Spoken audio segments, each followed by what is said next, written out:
सुरुवातीच्या काळामध्ये एक जोसेफ म्हणून मला वाटते IAS ऑफिसर होते, स्लमचे इन्चार्ज म्हणून, CO म्हणून. गौतम चॅटर्जी होते आणि त्याच्यानंतर काही जी लोक आली ही डायरेक्ट IAS कॅडरमधून आलेली लोक होती आणि अत्यंत सिस्टमॅटिकपणे त्यांनी काम करायचं त्या काळात प्रयत्न ही केला. लोक SRA ह्या डिपार्टमेंटला हेड करणारी जे आले ते डायरेक्ट IAS ऑफिसर होते. मला अजिबात हिचकणार नाही, कारण माझं आता वय 65 वर्षापर्यंत आलं. मी वयाच्या 25 वर्षापासून प्रॅक्टिसमध्ये आहे. ज्या क्षणापासून नॉमिनेटेड IAS आलेत की जे वयाच्या 55 वर्षी त्यांना महाराष्ट्र सरकारने IAS म्हणून नॉमिनेटेड केले, त्यांनी त्यांच्या आयुष्यातली 31 वर्ष जी आहे ही निर्णायक खात्यांमध्ये काम केलेली आहे.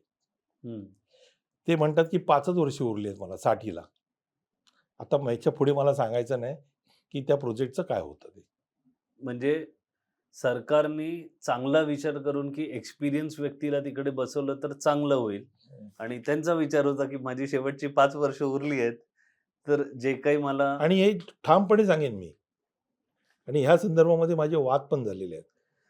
एक साधारण 5 वर्षात काय कमवत असेल CEO? एक साधारण एक आकडा द्यायचा झाला तर किती कमवत असेल SRA CEO? मी असं त्या बाबतीमध्ये कोणाच्या कारण माझा तो कधी पार्ट राहिला नाही.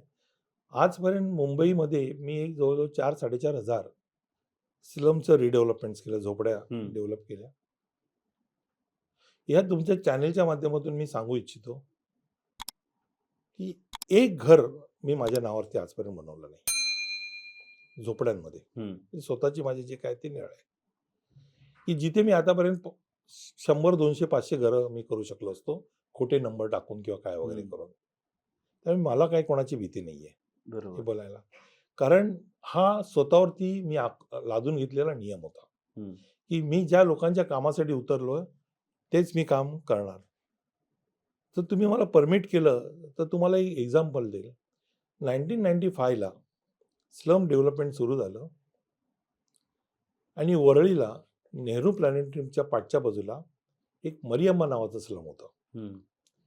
त्याच्या 2 बाजूला नाले होते, एका बाजूला रेसकोर्स होता आणि पाठच्या बाजूला नेहरू सायन्स सेंटर होतं. आतमध्ये जवळजवळ 1001 लोक राहायचे, 800-1000 लोक. आग लागली, कोणी रुग्णाईत झालं तर चादरीमध्ये बांधून एका छोट्याशा फुटब्रिजवरनं ते धावत त्याला घेऊन यायचे. तिथे ॲक्सेस पण नव्हता. मला असं वाटलं की मला ह्या लोकांसाठी काहीतरी केलं पाहिजे. मी 98-99 साठी त्या लोकांबरोबर मीटिंग सुरू केला, एक सामाजिक दृष्टिकोन म्हणून माझ्यातला आर्किटेक्ट मी माझ्या मनामध्ये ठेवून, आणि मी काम करत राहिलो त्या लोकांबरोबर. काळ जाता जाता मी महानगरपालिकेच्या मदतीनं जिथे मेन रस्ता आहे तो रस्ता आणि ते स्लम याला जोडणारा एक ब्रिज बांधला. ह्या गोष्टीला जवळजवळ 15 ते 20 वर्ष झाली. ओके. आणि तिथे तो रस्ता आणला त्या ह्याच्यामध्ये, आणि त्या लोकांच्या कोऑपरेटिव्ह हाऊसिंग सोसायटी बनवली.